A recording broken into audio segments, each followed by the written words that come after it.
Monsieur le président, madame la ministre, mes chers collègues, en 1958, afin de mettre fin à des années d'instabilité gouvernementale qui ont marqué la fin de la Quatrième République, les rédacteurs de la Constitution ont multiplié les instruments donnés au gouvernement pour assurer sa stabilité et ses moyens d'action.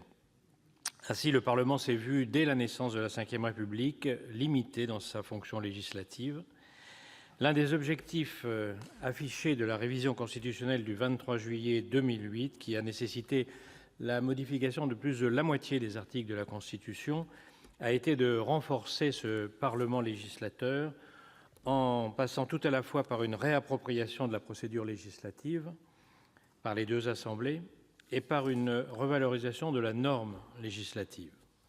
Si un certain nombre de dispositions ne concernaient pas directement le Parlement, en revanche, l'essentiel de la révision tendait à établir un nouvel équilibre entre pouvoir exécutif et pouvoir législatif. La réforme constitutionnelle de 2008 a ainsi permis de revenir sur des éléments souvent considérés comme fondateurs de la Ve République, tels que l'impossibilité pour le président de la République de s'exprimer lui-même devant le Parlement, l'interdiction faite aux assemblées de voter des résolutions à l'adresse du gouvernement, la prédominance du gouvernement sur l'ordre du jour des assemblées ou encore l'engagement de la discussion législative sur le texte du gouvernement et non celui de la Commission. La révision de 2008 est à l'origine d'évolutions majeures. Un nouveau partage de l'ordre du jour, le renforcement du rôle législatif des commissions, l'instauration d'un délai d'examen des textes, de nouvelles règles de présentation des projets de loi, la précision des règles de recevabilité des amendements, de nouvelles prérogatives pour les présidents d'assemblée dans la procédure législative, un encadrement du recours à l'article 49.3, la reconnaissance de droits aux groupes d'opposition ou minoritaires, ou encore le développement du rôle du Parlement en matière internationale et européenne. Cette liste n'est pas limitative, mais elle indique bien l'importance de cette révision.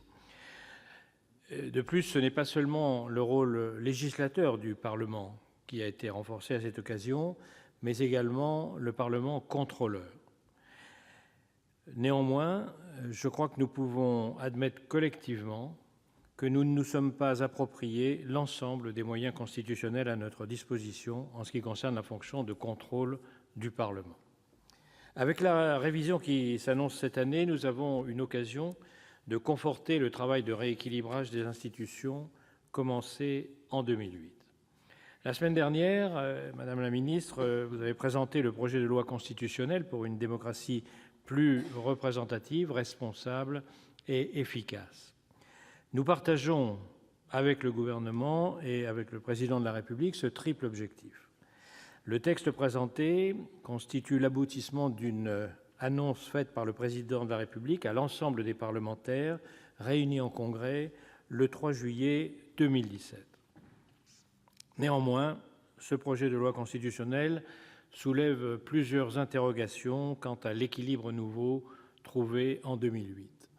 En premier lieu, le texte que l'on présente envisage d'encadrer le droit d'amendement des parlementaires.